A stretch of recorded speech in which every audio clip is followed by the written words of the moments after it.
Bonjour à tous, j'espère que vous allez bien. Aujourd'hui, une petite vidéo pour parler un petit peu de la tendance générale du marché, avec justement cette carte qui n'est pas très jolie, mais une fin de cours là qui est en train de se stabiliser, d'accord, avec une certaine perte de vélocité. On verra ça aujourd'hui dans la vidéo. Ça va être très rapide sur le Bitcoin puisqu'il n'y a pas non plus grand chose à dire. On ira sur l'Ethereum puisqu'on m'a demandé dans les commentaires de regarder un petit peu l'Ethereum, qui fait pas du tout la même figure que le Bitcoin, qui est beaucoup plus prometteur. Donc on verra ça ensemble. Petite vue macro sur les différents assets ici, mais surtout sur le SP500. J'aimerais vous présenter quelque chose, puisqu'on a une news au niveau du Wall Street, là, sur Boursorama, une news qui est vraiment très intéressante. Et on ira voir également le Crypto Bubble. Le Crypto Bubble, c'est une carte que j'adore regarder, qui ne me donne pas des signaux d'achat, mais qui en fait montre par rapport à toute cette tendance un petit peu de peur et de panique, un petit peu différentes bulles qui commencent un petit peu à péter droite à gauche, comme du Kusama, comme du XRP, comme le TEL et le Engine Coin, très intéressant, hein, le Solana aussi qui est ici. Donc voilà, on va voir ça ensemble. Différents indicateurs rapidement pour nous montrer un petit peu le sentiment de marché. Et en fin de vidéo, je vous présenterai mon lexique en fait que j'ai mis en place et que j'aimerais vous partager. Et un journal de bord ici qu'on m'a demandé un petit peu dans les commentaires. Donc j'ai fait un modèle et j'aimerais vous le présenter aujourd'hui. Ça va être très rapide. Et une news très importante. Alors celle-ci c'est même la plus importante, c'est que Joe Biden, en plus de vouloir injecter ces 6 milliards de dollars pour relancer son économie, et ben en fait il s'attaque un petit peu à la crypto et au niveau de la légalisation, la législation des crypto-monnaies. Donc ça peut être très intéressant, c'est sur du long terme, donc on va voir ça un petit peu ensemble tout à l'heure. Mais voilà, donc une vidéo assez rapide que je vais essayer de vraiment de ne pas survoler, mais vraiment donner des informations intéressantes. Si tu es nouveau sur la chaîne et que tu aimes suivre justement ce genre d'informations, juste en dessous tu as un petit bouton abonner et donc tu cliques dessus pour t'abonner à la chaîne et tu n'oublies pas de mettre la petite cloche qui te permettra de recevoir les notifications. D'accord, et en plus, ça te permet également de ne pas donc rater les différentes vidéos que je publie, différentes supports que je propose pour aider la communauté. Bon, maintenant que tout ça est dit, je propose de commencer dès maintenant. Alors c'est parti pour l'analyse du Bitcoin. Alors de manière générale sur le Bitcoin, on a quoi? On a toujours cette hausse, cette grosse tendance haussière, d'accord, qui n'a pas cassé la tendance générale du bull market. Si je le passe en logarithmique, bien évidemment qu'on est toujours sur quelque chose de haussier depuis son existence, d'accord? Donc on n'a jamais eu de crash qui est venu revenu à ses niveaux les plus bas, d'accord? Donc je repasse ici en normal, quoi. Et du coup, ce qu'on peut voir, c'est qu'on est toujours retracé, on est toujours retombé, excusez-moi, dans ce range-là, d'accord? Et on voit que on est en train de créer une petite figure ici de compression, d'accord? Donc en fait, on avait placé ce range il y a quelques temps sur la chaîne, et on voit que le cours est en train de naviguer comme ça entre ces deux bornes, hein, qui est la borne haute et la borne basse, d'accord? Mais que également dans ce range-là, on est en train de tracer comme ça une sorte de triangle de compression. Et on va voir, en fait, moi il me fait penser à un triangle que l'on a eu ici, à cet endroit-là, d'accord? On a eu comme ça une baisse à ce niveau-là, d'accord? Donc je vais essayer de... C'est tout simple, hein, vous prenez l'indicateur de ligne juste pour tracer ça. Et vous tracez ici, hop. Donc en fait, ici on a eu ce qu'on voit, c'est qu'on a eu plusieurs impacts, ici, ici. Et au niveau de cette ligne-là, on a ici et ici. Donc c'est vraiment un triangle qui s'est mis en place et qui a cassé vers le haut avec une énorme mèche ici, un pullback pour retester justement cette ligne et qui est reparti vers le haut. Je ne dis pas que c'est ce qui va se reproduire ici. En fait, ça me fait penser à ça. On va voir si dans le futur, on a cette figure qui va se mettre en place ici. Donc c'est très simple, hein. Vous prenez 2 points, tac, les 2 points les plus hauts, et vous tracez votre triangle. Tac. Et vous l'avez ici aussi, en bas. Je ne prends pas les grandes mèches parce que ça dépend également des exchanges au niveau de la liquidité. Mais on pourrait soit le tracer ici, d'accord, soit le tracer un peu plus haut ici. On pourrait carrément, si vous voulez, tracer quelque chose comme ça. Tac. Et je vais plutôt tracer un rectangle. Parce que c'est vrai que ça peut être des zones de combat ici. Hop, juste changer un petit peu la couleur. Et passer en orange. Donc voilà, donc on peut avoir quelque chose comme ça. Se traduit par une compression au niveau du triangle. D'accord? Et soit un cassage vers le haut. Attention, cassage et plus pullback plus repartir vers le haut, soit le casser vers la baisse, et là, aller rejoindre des niveaux plus bas, hein. On va juste remettre les rectangles pour montrer où se trouvent les points, les prochains points bas. D'accord, je vais les mettre en rouge parce que comme ça sera bien clair pour tout le monde. Donc prochain point bas, on l'a ici, je duplique et on a le prochain qui est ici. Donc vraiment, voilà, donc ce niveau qui mettrait vraiment un coup dur au monde de la crypto et du Bitcoin, d'accord. Et le prochain niveau, point bas, qui est ici, d'accord, ce qui commencerait à vraiment à remettre un petit peu la puissance du Bitcoin qu'il avait eu à ce moment-là. Donc on aurait quelque chose de beaucoup plus long, d'accord, quelque chose de beaucoup plus comme ça, voilà, qui prendrait son temps. Donc on serait plutôt vers les zones septembre-octobre pour une reprise, d'accord. Sachant que généralement, c'est vrai qu'on a des moments pendant l'été, etc., où vraiment il se passe peut-être pas grand-chose à ce niveau-là. On va aller regarder rapidement ce qu'on a eu ici pour les saisons, parce qu'il y a aussi un effet de saisonnalité, d'accord. Ici en mai, juin, juillet, août, ici. Et c'est vrai qu'en août, on a eu quand même une petite hausse ici. Donc voilà, mais c'est vrai que les gros points de force arrivent vraiment ici en septembre-octobre. Vous voyez, septembre-octobre, et on repart ici. Donc je pense qu'on aura certainement un été assez calme, d'accord. Ce qui veut dire que ça ouvre pas mal d'opportunités pour les alts si on perd en volatilité. Et je vais finir là-dessus.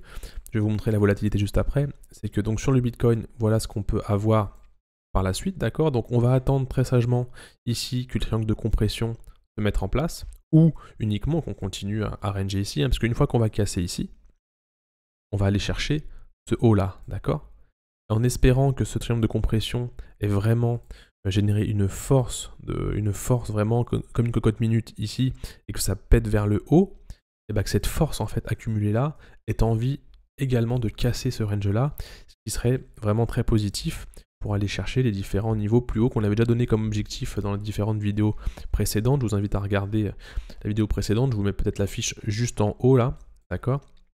Et comme ça vous irez voir en fin de vidéo cette vidéo précédente qui était vraiment intéressante. On a un niveau un objectif qui est dans ces niveaux là, je ne sais plus exactement lequel, mais on a des objectifs vers ces niveaux là.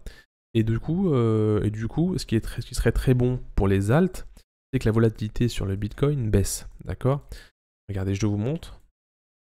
Ça, c'est le petit graphique que moi je me tiens, où je marque un petit peu ce qui s'est passé. Donc dans le gros rectangle rouge, vous avez les pics de volatilité sur le Bitcoin. Dès que le Bitcoin a beaucoup de volatilité, c'est-à-dire qu'il peut monter et descendre très très vite, en fait il y a des grands pics qui se mettent en place. On l'a eu en janvier, vous vous rappelez, où il y a eu un petit peu cette alt season, cette pré-alt season, même si vraiment tous les signaux nous montrent quand même qu'on a une saison des alts à ce moment-là. On a eu un pic à cet endroit-là, d'accord. Et on a eu un pic là dernièrement en mai, où justement on a eu cette énorme chute. Et là où c'est très bénéfique pour les alts, c'est au moment justement où on a une faible volatilité au niveau de ce graphique en fait. Dès qu'on descend à des volumes comme ça, la volatilité baisse et ça permet aux alts justement de créer leur petite consolidation, hop, et de repartir comme ça vers le haut, puisqu'il se dit que puisque les alts justement se reposent essentiellement sur le Bitcoin, et s'il n'y a pas de tendance haussière, de pump and up trop violent, eux, ils créent comme ça leur cours et il fait évoluer leur cours.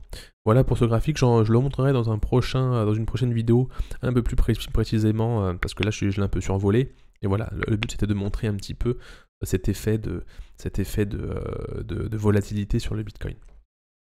Je passe, donc je reviens rapidement sur le Bitcoin, voir si j'ai bien tout dit.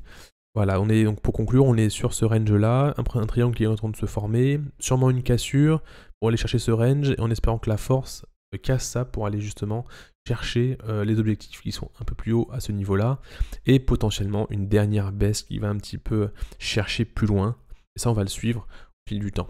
Et regardez la vidéo précédente puisque j'en parlais également, ou mettez-moi en commentaire si vous voulez justement pas voir cette vidéo et que je vous réponde directement.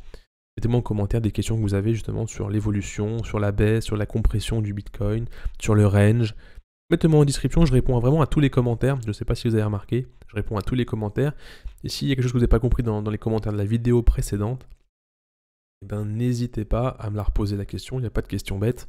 Moi, je vous réponds, donc ça se passe dans les commentaires de cette vidéo.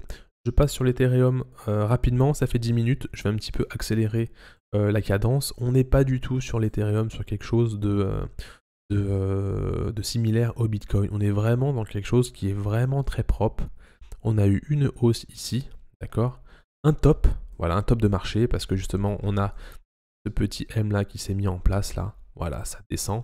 Ça veut dire que les plus hauts sont de moins en moins hauts, d'accord?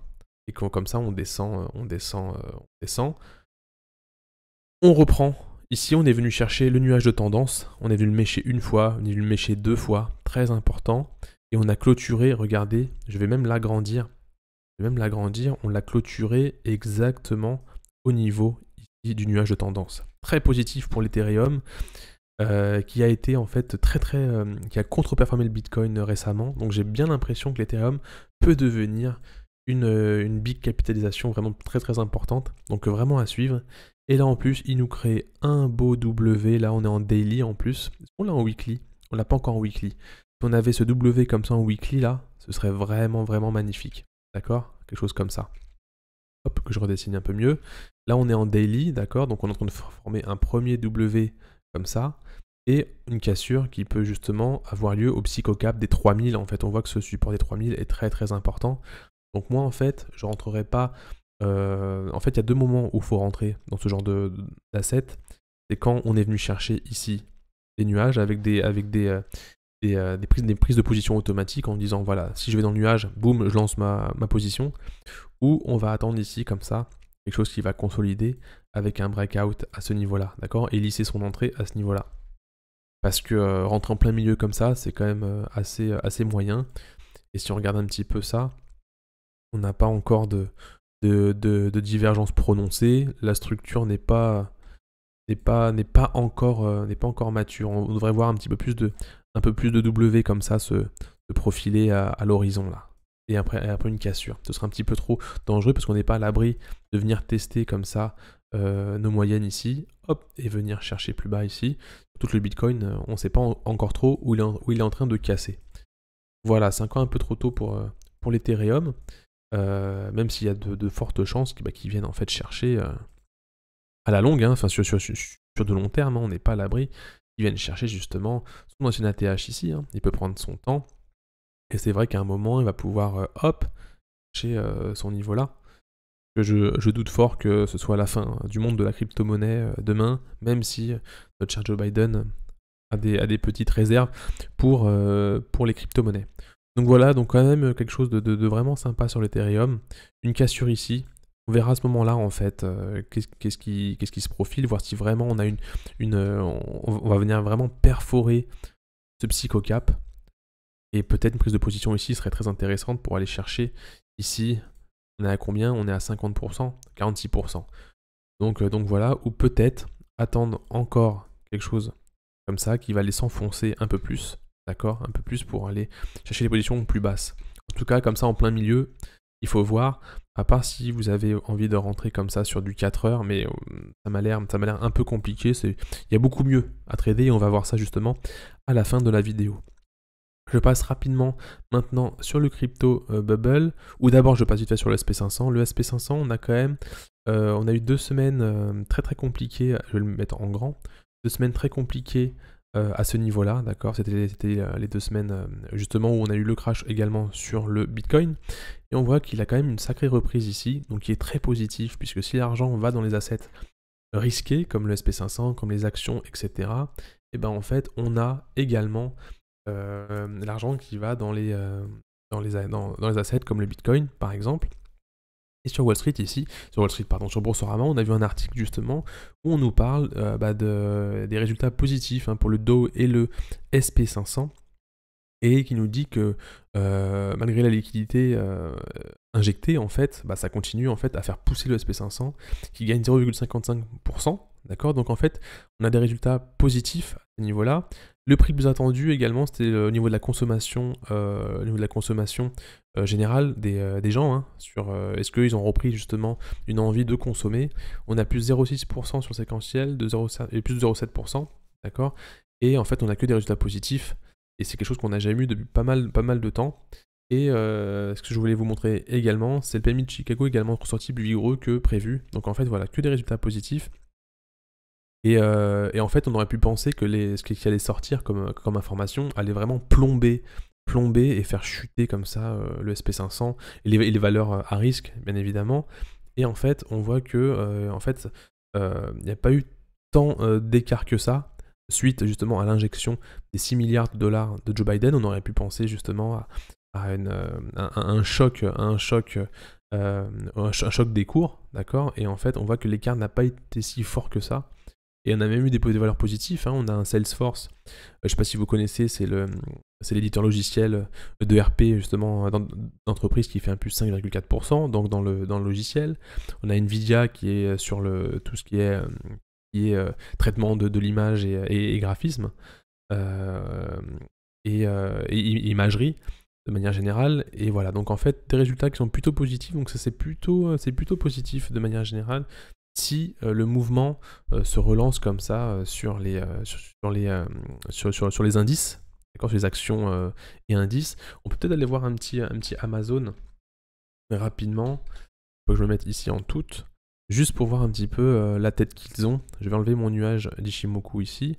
On voit également, vous voyez, on voit que sur ce genre d'indices, d'actions, excusez-moi, c'est qu'on a eu depuis pas mal de temps, également depuis là, on a eu en fait une grosse consolidation. Là, on est en weekly, c'est pour ça que c'est un petit peu compressé. Donc on voit quand même que, voilà, on est, même si on est sur des grosses capitalisations, on a quand même eu des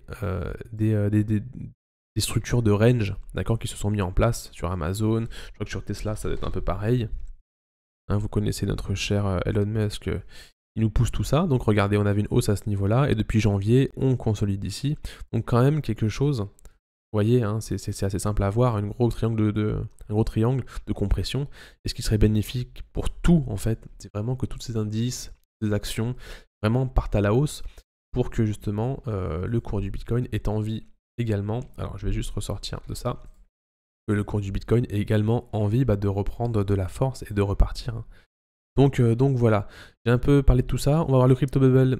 Donc ça c'est une petite carte en fait qui montre un petit peu les différentes bulles entre guillemets. Pour l'instant c'est pas trop des bulles, mais parfois on avait vu des plus 200, des plus 1000%. On l'avait vu sur le Doge par exemple. Là il y a le T-Fuel qui commence un petit peu à augmenter. Et en fait ça va me permettre de vous dire maintenant que je vais à la fin voir une crypto-monnaie s'appelle c'est l'engine, c'est le Storj que je vais vous montrer et que je trouve qu'il y a vraiment une entrée en position vraiment très sympa à prendre. Je vais vous expliquer ça en fin de vidéo. Ça fait 18 minutes, je vais passer maintenant 1 minute sur le reste de mes petites charts que je vais vous montrer et je prendrai 2 minutes pour vous parler justement de comment rentrer en position là-dessus et comment aller le mettre ici là dans mon petit journal de trade, d'accord. Donc excusez-moi, je reviens sur mon Crypto Bubble. Donc voilà, donc ça je vous mettrai le lien en description, vous venez dans le Discord si vous voulez, je vais mettre ce lien là dans un salon, ça vous n'aurez plus qu'à cliquer dessus, ou sinon je compte également, donc là il y a la mailing privée qui est en train de grossir, d'accord, et bah voilà, et en fait j'enverrai toutes les semaines comme ça des informations qui vont vous permettre de suivre un petit peu tout ce qui se passe, les différents indicateurs, les différents graphiques, etc. etc. Je me mets sur le graphique, celui-ci que je voulais vous montrer, qui est le MVRVZ Score. Donc ça c'est un graphique qu'on suit pas mal hein, sur YouTube. Si vous regardez d'autres vidéos, vous le voyez aussi. Ce qui est important, c'est de comprendre que quand on a cette courbe, ce rouge qui est dans cette zone verte ici, on est dans un cas où justement on est arrivé au plus bas en gros de la survalorisation de l'achat qui a été fait du Bitcoin par les gens, d'accord. Et quand on est en haut ici, ça veut dire que justement on est au pic du prix auquel on a acheté le Bitcoin, d'accord. Donc voilà. Ouais, en gros oui, c'est quand en gros c'est cette zone verte, c'est quand vraiment le Bitcoin est sous-évalué. Donc on a vu que pendant ce pic là qu'on a eu à la fin ici, on a quand même eu un Bitcoin qui avait vraiment les gens voulaient en acheter, mais au prix fort. mais on voit quand même qu'il n'est pas allé atteindre des niveaux, qu'il n'est pas rentré dans cette zone-là. Ça veut pas dire que on est arrivé au top ou qu'on a encore une vague. En tout cas, voilà, ça montre tout simplement que on a perdu justement cette euphorie, cette volonté d'acheter du Bitcoin à tout prix, et que on va certainement peut-être aller chercher plus bas, ce qui veut dire également qu'on prendra beaucoup plus de temps comme ça sur le Bitcoin pour aller chercher justement, en fait, que le temps que tout se calme et qu'on commence à reprendre des prix corrects, d'accord, et justement reprendre un petit peu ce mouvement euphorique dans le cas où justement on veut pas, où le cours ne veut pas aller chercher justement des niveaux plus bas, parce que là si on retourne aux 16 000, ce serait vraiment très compliqué, puisque si on remet notre zone ici, on a vraiment un point fort qui était là. Je vais le mettre parce que ça je l'ai pas mis, je vais prendre ça et je vais le mettre là. Parce que c'est vrai que ça pourrait montrer quand même un niveau très très très intéressant, si vraiment, je vais pas le mettre de cette couleur là, je vais le mettre en rose comme ça. Ouais, en rose ou en bleu comme ça. Allez, en bleu comme ça. Tac. Parce que vraiment, ça peut être. On le voit pas ici si on rapproche la courbe, mais on peut vraiment. Regardez, on est venu le taper ici. Hein. On est venu quand même une zone quand même très très intéressante à ce niveau-là. Hein. Donc c'est vrai que parfois on aime bien. Il pourrait y avoir un gros pullback, le plus énorme pullback qu'il y ait jamais eu dessus. En tout cas, voilà, je vais garder ce support là qui peut vraiment peut-être plus tard servir pour au cas où vraiment on commence à repartir, se donner une ligne de support. Je vais passer rapidement sur l'article de Joe Biden. Alors Joe Biden là, il a vraiment déjà donc c'est très rapide, hein, il a son plan de 6 milliards de dollars pour lancer son économie. Je ne vais pas rentrer dans le détail de l'article, mais moi je l'ai lu en entier, et en fait ce qu'il veut proposer, c'est vraiment que tous ceux qui sont vraiment dans la crypto-monnaie commencent un petit peu à déclarer ces différents mouvements, d'accord, puisque là il parle d'évasion fiscale. Là par exemple il dit l'évasion fiscale à l'aide d'actifs cryptographiques, enfin de crypto-monnaie, est un problème en croissance rapide.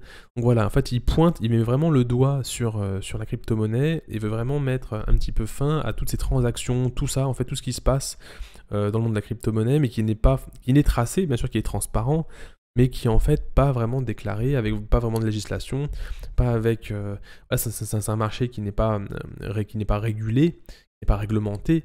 Voilà, pour l'instant, c'est vraiment... Il y a pas mal de choses qui sont faites dessus, mais qui échappent un petit peu à toute la régulation, un petit peu des grands États. Hein. Donc voilà, la Chine récemment a commencé à en parler, et là on voit que Joe Biden également prévoit une partie de son plan, de son budget prévu pour le relance de son économie à gérer ça. Après il parle justement de 2022, je crois qu'à un moment, c'est ici où on dit justement que la proposition entrerait en vigueur pour les déclarations déposées après le 31 décembre 2022, ce qui laisse quand même pas mal de temps pour voir pas mal de choses encore se construire, hein, bien évidemment, sur le Bitcoin et le monde des crypto-monnaies.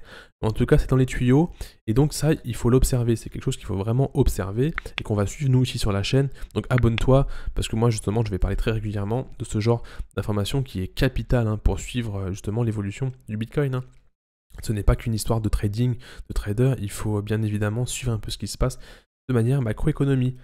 Ça fait 23 minutes, je finis maintenant sur le lexique. Le lexique, j'ai créé un petit lexique parce que je sais que j'emploie des mots un petit peu barbares sur la chaîne, et en fait tout le monde ne comprend pas. Il y a beaucoup de nouveaux, hein, sur la chaîne. Donc là ce que je vais faire, c'est que je vais vous partager ce fichier, mais à une condition. Je veux qu'on atteigne 300 pouces sur cette vidéo, et quand on aura atteint les 300 pouces, je le mettrai en partage sur toutes mes vidéos. D'ailleurs, je pourrais le mettre sur toutes mes vidéos, je peux changer les descriptions. Donc 300 pouces, je sais qu'on est quand même pas mal nombreux, on a vraiment bien progressé sur cette chaîne, hein. Vous avez été très nombreux à me soutenir. Donc voilà, j'ai fait ce fichier, donc ça reprend vraiment tous les termes, d'accord, tous les termes que j'utilise, et les plus importants. Je ne suis pas rentré dans le détail de termes trading très très compliqués. C'est vraiment quoi? C'est alt-season, ace fondamentale, bankroll, bear market, Bitcoin dominance, break-even, ok? Donc c'est vraiment les termes vraiment simple et que j'utilise régulièrement et qui va vous faire un petit peu monter en compréhension et en compétence sur le sujet. Donc mettez-moi un maximum de pouces bleus sur cette vidéo et quand j'aurai atteint 300 pouces, et ben je la mettrai en partage et c'est avec plaisir que je vous partage ça, c'est gratuit, il n'y a rien de payant, je vous demande juste une petite contribution. C'est des pouces que j'ai remarqué que ça avait quand même pas mal monté l'audience des vidéos. Et donc du coup je finis sur une chose, c'est l'analyse d'une crypto que j'appelle ici, qui s'appelle ici Storj, d'accord, que j'ai trouvé intéressante. Vous allez voir comment je vais un petit peu prévoir l'entrée en position et les différents objectifs. Comment ça va se passer? Donc du coup, j'ai déjà tracé mon Fibonacci de retracement et généralement ce qu'on voit ici, c'est que le cours il est pile poil dans la zone de rechargement de long, hein. On a un long, c'est une entrée en position sur la hausse, on parie à la hausse, d'accord. Donc on est pile poil dans cette zone-là, d'accord, entre les 0,618 et 0,786, je l'utilise énormément, et qu'on est sur le bas de ce niveau-là. Vous voyez qu'il y a eu un énorme travail à ce niveau-là, d'accord, énorme travail à ce niveau-là, et vraiment très très très défendu par justement les acheteurs. Qu'est-ce qu'on va attendre ici? C'est une structure de prix. D'accord? Je vais juste mettre les gaps vite fait. Les gaps, ça je l'éteins, Je vais mettre les gaps, c'est le volume profile ici. D'accord? On voit ici qu'il est en train de créer son travail à ce niveau-là. D'accord? Qu'il est en train de créer du business par ici, en train de créer un échange de prix à ce niveau-là. D'accord? Et que si je recule un peu, on voit que justement ici on a encore une petite zone ici, et qu'après ici c'est un petit peu feu vert. D'accord? Ce que je vais attendre ici, moi, c'est une structure. Donc, c'est pas du conseil d'investissement que je fais pour le moment, c'est juste une analyse et me dire comment ça va se passer.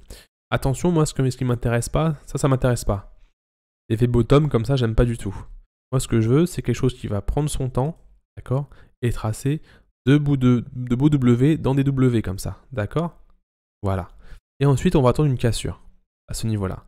Donc, par rapport à ce que je viens de faire juste avant, je vais prendre carrément mon feutre là, en vedette là. Hop, d'accord, ce que je vais attendre ici, c'est une cassure. Avec une cassure de cette ligne ici, très propre. Je ne sais même pas si je peux réduire un petit peu ça. Ouais, bon. Une cassure à ce niveau-là. Vous voyez ce que je veux dire? Hop, je vais juste revenir. Je ne sais pas si je peux revenir. Hop, c'est bizarre, je n'arrive pas à revenir. Donc voilà. Vous voyez un petit peu comment on fait justement pour analyser un point d'entrée. C'est qu'on trace on visualise des beaux W qui se créent et on casse une ligne de tendance assez forte, hein, qui est généralement assez forte, qui est là, parce qu'on voit qu'il y a eu plusieurs mouvements, plusieurs impacts de travail à ce niveau-là, à ce niveau-là, à ce niveau-là.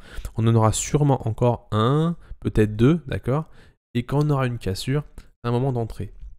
Ok? Et lycée, bien évidemment, on ne rentre pas tout d'un coup, on rentre lycée. Si vous voulez plus d'informations, venez dans le Discord, on peut en parler. Mon objectif futur sera quoi? C'est assez simple également. Donc là, je vais vous donner une méthode assez simple. Hein, je ne rentre pas dans les détails de Fibo, d'extension, etc. Une autre zone où il y a eu pas mal de chocs, entre guillemets, celle-ci. D'accord? Donc on va aller chercher un objectif qui est ici. D'accord? Et le prochain objectif pour moi, c'est celui-là. D'accord? Je vais placer mon petit trait de l'ancienne ATH. Vous vous rappelez, dans l'ancienne vidéo, j'avais dit que c'est très important de mettre ce petit trait-là dans une ATH, c'est l'ancien point haut, qui justement est souvent retravaillé au moment où, en bull market, on est vraiment retravaillé à cet endroit-là.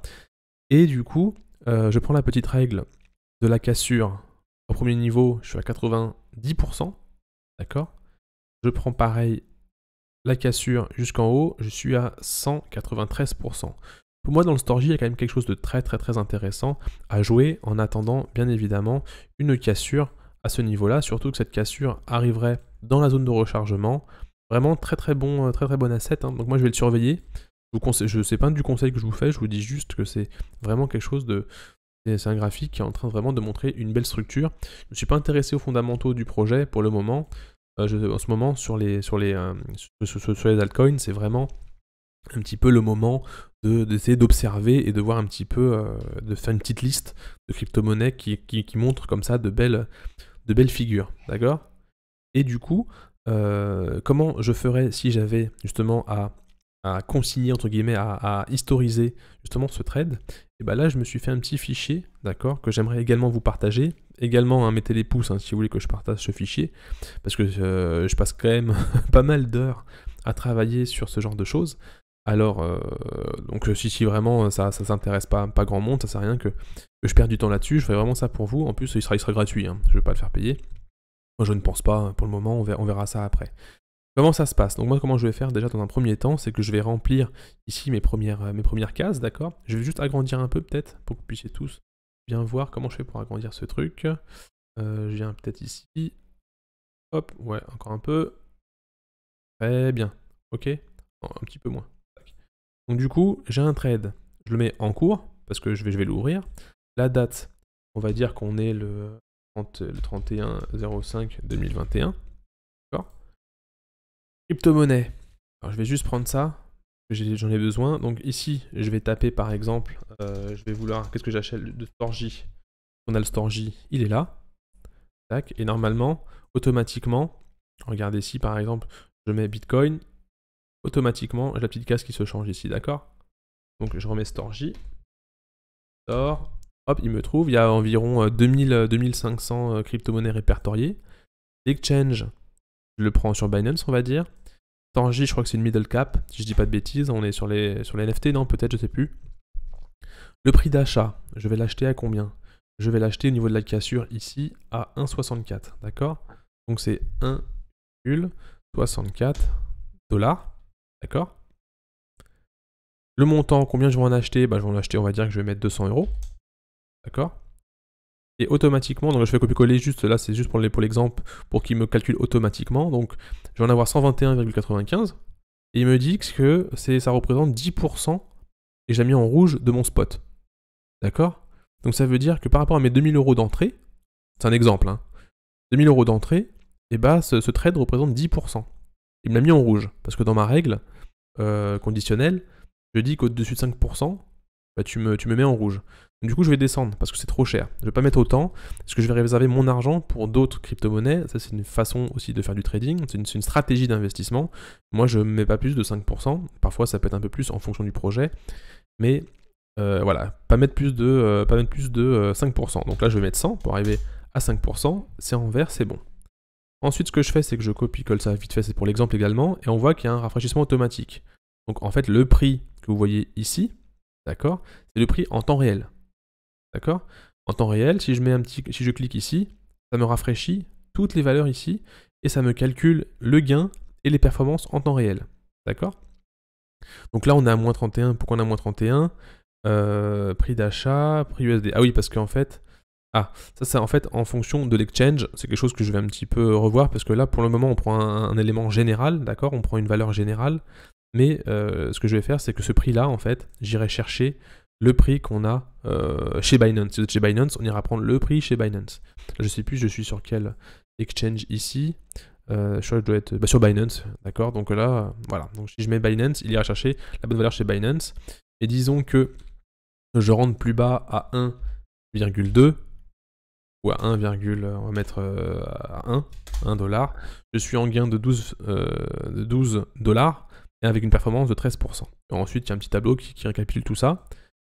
Ici, manuellement, je mets mon stop loss. Donc, je me dis que je veux revendre tout quand je suis...